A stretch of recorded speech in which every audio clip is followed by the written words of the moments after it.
Sudden గా సనాతన ధర్మం అంటారు, ఒక దీక్ష అంటారు, డ్రెస్ కోడ్ మార్చేసి సడన్ గా ఇలాగ బయటకు వచ్చేస్తా ఉంటారు. అంటే ఆయన డిప్రెషన్ లో ఉన్నప్పుడు ఇలా జరుగుద్దా ఏంటి అర్థం కాదు. ఆయన అడగాలి మనం, ఆయన ఆలోచన ఏంటి అన్నటువంటిది. ఒకటి ముందు వెళ్తున్నారు గుళ్ళకు, మన ఒక మంత్రి స్థాయిలో ఉన్న ఆయన, ఒక డిప్యూటీ సీఎంలో ఉన్నటువంటి ఆయన సనాతన ధర్మం కోసం వెళ్తున్నారు, సంతోషిద్దాం ఆయన గుళ్ళకి వెళ్తున్నందుకు. ఎట్ ద సేమ్ టైం ఇక్కడైతే సంథింగ్ ఏదో ఒక చిన్న గ్యాప్ అయితే ఆరంభమైంది, దాన్ని పరిష్కరించుకునే ప్రయత్నం. మొన్నప్పటికీ మళ్ళీ వెంటనే ఏదో ప్రెస్ నోట్ కూడా రిలీజ్ చేశారు, చంద్రబాబు గారు గొప్ప నాయకుడు అది ఇది అనేసి. మళ్ళీ ఆ తర్వాత జరుగుతున్న పరిణామాలు చూస్తుంటే సంథింగ్ అంటే ఒకటి మొన్న సోషల్ మీడియాలో వచ్చింది మాత్రం పెద్ద టార్గెట్ చేశారు జనసేనని, అది క్లియర్గా కనబడింది కదా.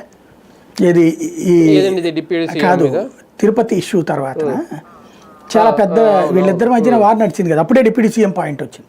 డిప్యూటీ సీఎం పాయింట్ వచ్చినప్పుడు ఇక పవన్ కళ్యాణ్ని భారీగా టార్గెట్ చేశారు. అప్పుడు వాళ్ళు తిట్టుకోవడం, చివరికి అప్పుడే కదా పవన్ కళ్యాణ్ స్టేట్మెంట్ ఇవ్వాల్సి వచ్చింది, తొందరపడద్దు వాళ్ళ ట్రాప్లో పడద్దు అనేటటువంటిది.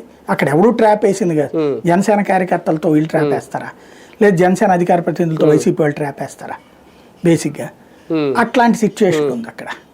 కాబట్టి సంథింగ్ అక్కడ ఆ డిప్యూటీ సీఎం పాయింట్ ఇటు ఈ క్షమాపణలప్పుడు ఇష్యూస్ దగ్గర ఇది ఉంటే కన్విన్స్ చేయాల్సి ఉంటుంది ఆయన్ని. కన్విన్సా కన్ఫ్యూజా